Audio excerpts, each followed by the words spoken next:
the day of judgment, books of God. This might be so. And the hereafter, we do feel that these things are true. Do feel. But it is our feeling. We don't have the conviction. Oh Muhammad, whatever you are saying seems to be correct. Seems to be correct. But we don't have the yaqeen, the conviction. And without that conviction, you can do nothing.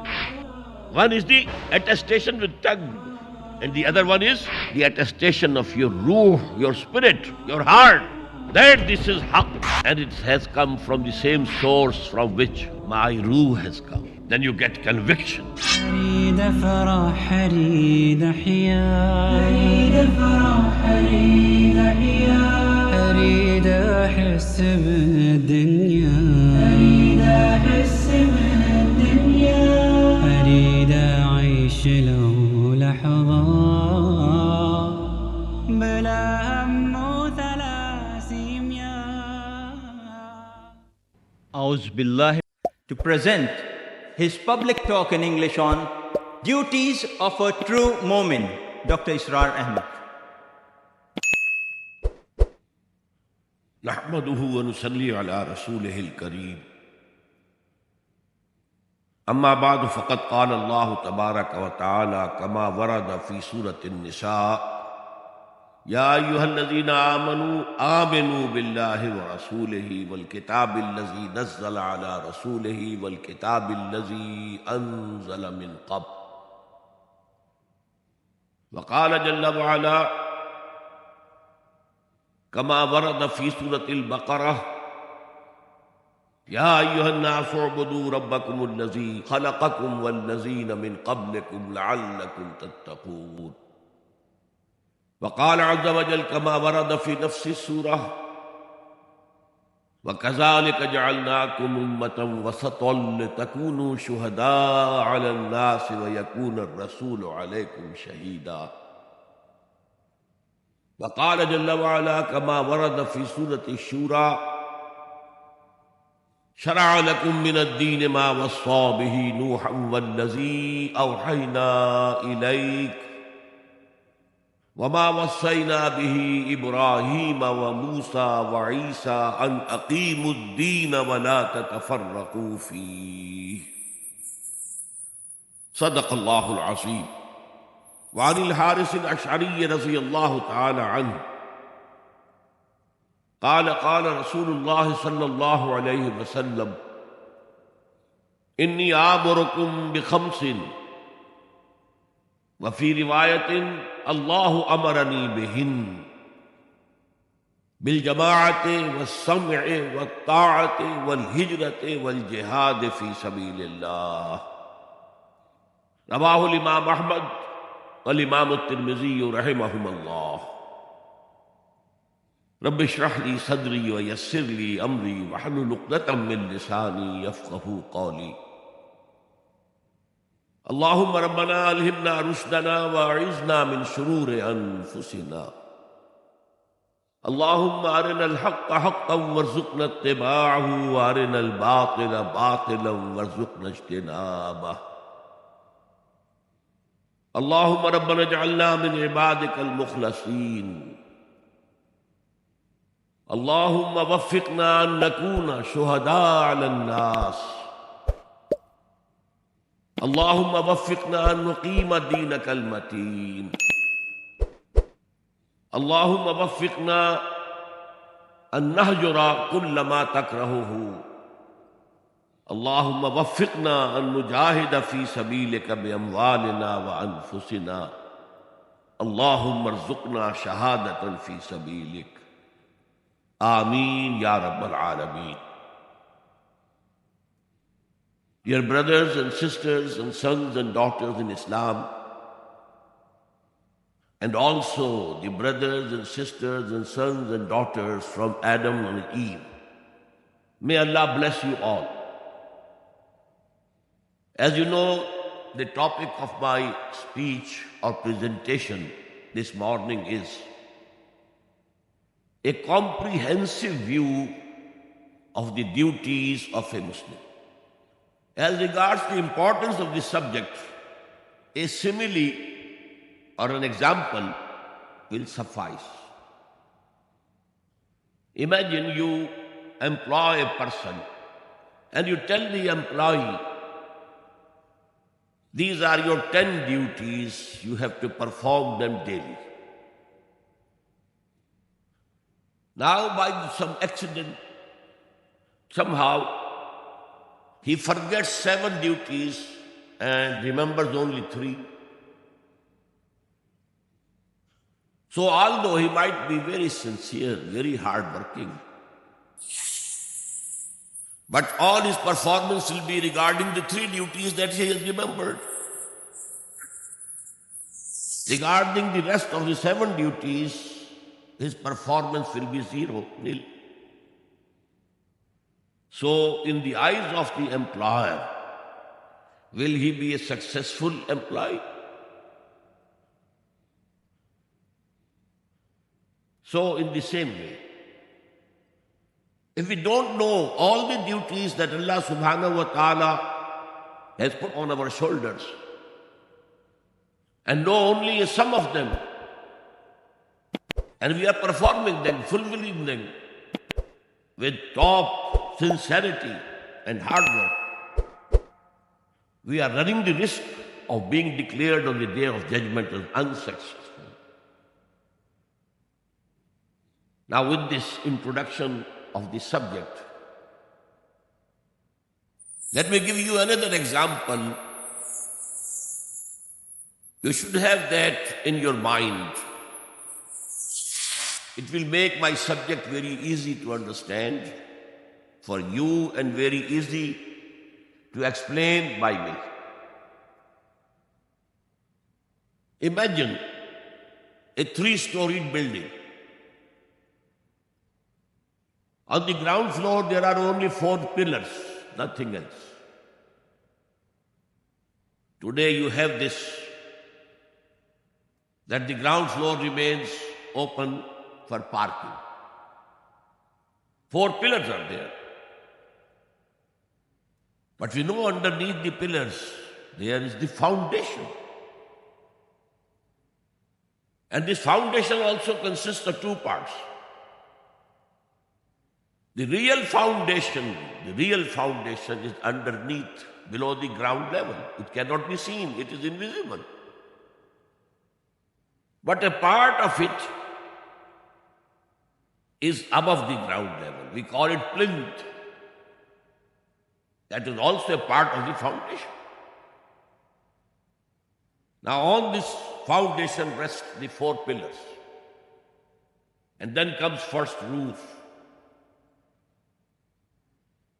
Above this first roof, the pillars are continuing, but they are not visible because walls have been constructed.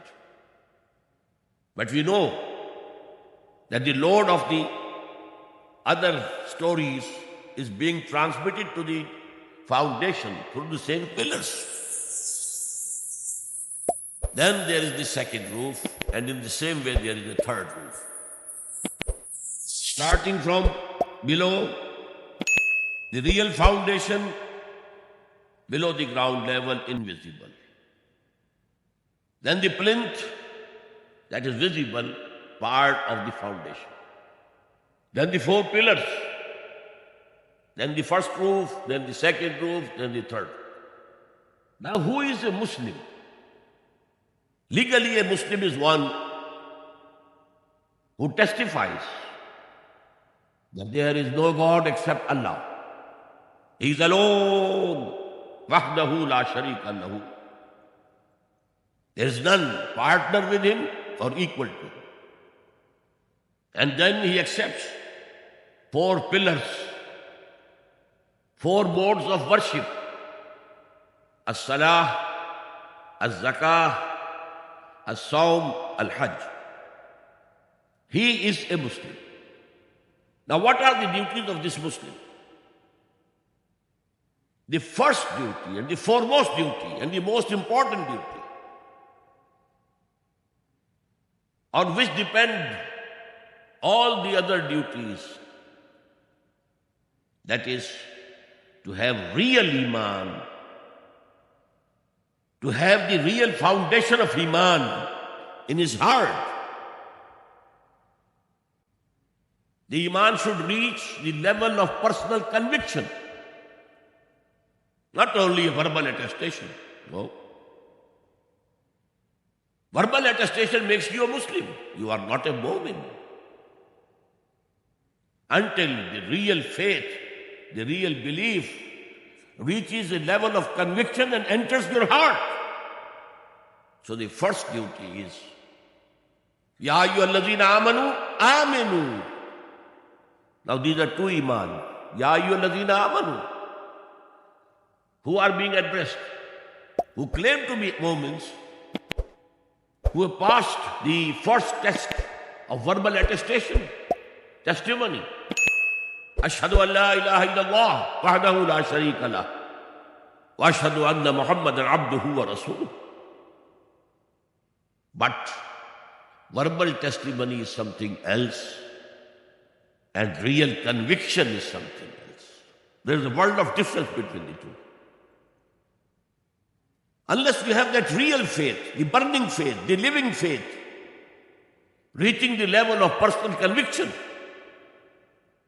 you can't build the upper structure of the building. You need a very firm foundation underneath.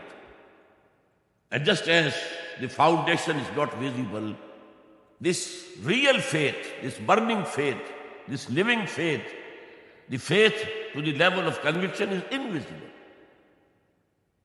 Only the part of it, verbal attestation, is visible. Now, how to get that Iman? That's a practical question. There are three ways of getting real faith. Number one, very easy. Keep the company of those who have real faith, who have conviction. Iman will flow from their hearts to yours. Just as if you are sitting in front of a furnace, heat will reach you without any effort on your part. It's the natural phenomenon. So in Surah Tawbah, Allah says, Ya ayyuhallazina amanu kunu ma'as sadiqeen. Keep the ma'iyyat, keep the company of those who are true Muslims. This way, that true Iman will flow as a natural phenomenon from their hearts to your hearts. And this Iman will have no intellectual dimension, no understanding. You are getting the heat, but you don't know how it is coming. Only a scientist knows it. So without understanding Iman, you will have blind faith, you may call it. And I am not using this word to degrade that blind faith. Blind faith is very powerful. People are ready to lay down their lives on the basis of blind faith. The second method of getting this Iman is practicing of Islam. Establish the 5 prayers daily. Paying the obligatory charity, the zakah, regularly. And adding to it additional sadaqat, additional charity. And then observing fasting during the month of Ramadan. And then performing Hajj, if he is capable of doing it. This practice on this Islam, this is Islam. So practice of Islam will also result in an Iman in the heart. But to have a faith with an intellectual dimension, a faith with understanding, the only source is Quran. Read it, understand it. And understand it directly, not through the interpretation of a translator or the help of some mufassir. Directly. Learn Arabic language. And let the Quran go to your heart without any hindrance. If you are reading Quran, then you are looking to the translation, and then you know there is some number one, there is an explanation at number one, then you go there. Well, this is interrupted process. And secondly, when you are reading a translation, you have a second-hand knowledge of Quran. It's not your first-hand knowledge. This translation can give you some contents of those ayat which you have recited with translation. But it cannot inspire you. Inspiration comes only when Quran comes and descends. According to Allama Iqbal saying, Tere zamir pe jab tak na ho nuzul kitab, it should directly descend on your heart. Tere zamir pe jab tak na ho nuzul kitab, girah kusha hai na razi na sahib kashaf. Neither the tafsir kabir of Imam Razi will be helpful to you, nor the great tafsir of Imam Zamakhshari, the Kashaf, that will be helpful to you. No. Read Quran directly and dive deep into the meanings of Quran, not a superficial study.